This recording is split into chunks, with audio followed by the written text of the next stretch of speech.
laying the groundwork for physician integration. You know, it's interesting with ACOs, accountable care organizations, getting a lot of attention, bundled payments getting a lot of attention. There's no doubt that physician partnership with the hospital is going to be paramount. Well, you know what? We've been sort of looking at that for a long time. In fact, I've gotten a real charge of these last year with ACOs as all of a sudden, you know, hospitals and physicians are talking about getting married, or at least one wants to marry the other one because they want to make sure, and well done, well so, they're prepared for bundle payments, demonstration models, and things like that.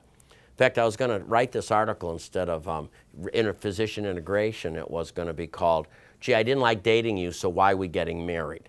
Because over the years, most organizations, I will say, have inconsistent relationships with physicians. So all of a sudden now, at a crucial time, we want to say to physicians, let's integrate, let's become partners. Now, we know strategically that makes a lot of sense. We know from a payment system that we're going to be pushed that way. So I'm not saying the goal is wrong, but how can we smooth out the transition to get there? Because if we have mistrust, if we have lack of confidence in each other, we won't get there. Or if we do get there, it's going to be very painful. And none of us want to go through more pain than we already do being in an ever-changing healthcare reimbursement environment. So let me talk about some tips on physicians. First one we wrote years ago was called Focus, Fix, and Follow-Up. One of the things we find when we look at physicians and their perception of the hospital or their trust is, are you hearing what I'm saying? Are you fixing what I'm asking you to fix? And follow-up. In fact, one of the biggest indicators of dissatisfaction with the medical staff is lack of administrative follow-up. Now, we can try letters and do different things, but let me give you some real tips. Number one is measure physician satisfaction. You know, when a patient comes in to see a physician, the first thing the patient is going to have is a diagnosis.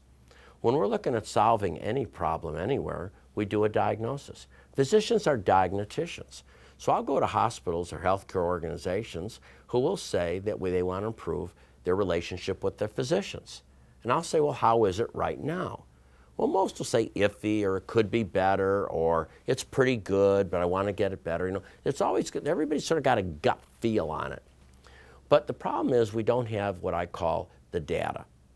Now, we're going to sit here and we can talk to ourselves and say, yeah, but not everyone fills out a survey. Well, you know what? We look at HCAHPS and we look at massive changes. Not everyone fills out a survey. We look at employee satisfaction and we make changes based on the employee satisfaction survey. Not everyone fills out the survey. So one of my key points is, first of all, is to make sure you focus, is really measure. Measure physician satisfaction. By measuring physician satisfaction, you can have a baseline. It also allows you to create a diagnostic plan, which you should share with your medical staff. Because that's like you would share a plan with a patient if they had a diagnosis, what their MR looks like, or their CT or their labs. You'd create a treatment plan and do that with the physicians. Next is focus. And some of the various ways we can look at focusing is making sure that we pick one or two things that we're really going to nail. For example, at Advocate Good Samaritan in Downers Grove, Illinois, they really focused on central line infections. Other places will focus on things like moving patients through quickly. I was at a hospital at one time, and the biggest complaint by the physicians is they couldn't get beds. Patients couldn't get beds. What they did a study, and they found out if the discharge order was written by 10 o'clock that morning, they would free up a lot of beds. So the plan was, the focus was to make sure that we made it easier for physicians to write the discharge summary. And if we did, we'd have a lot of more freed up beds, which would help with flow. That was a plan that was focused. It was a collaborative plan. It made sense. My own story was, of course, decubitus. At the hospital, the physicians were complaining. So we really pushed this. We had scorecards and everything, but we got the win. Doctors understand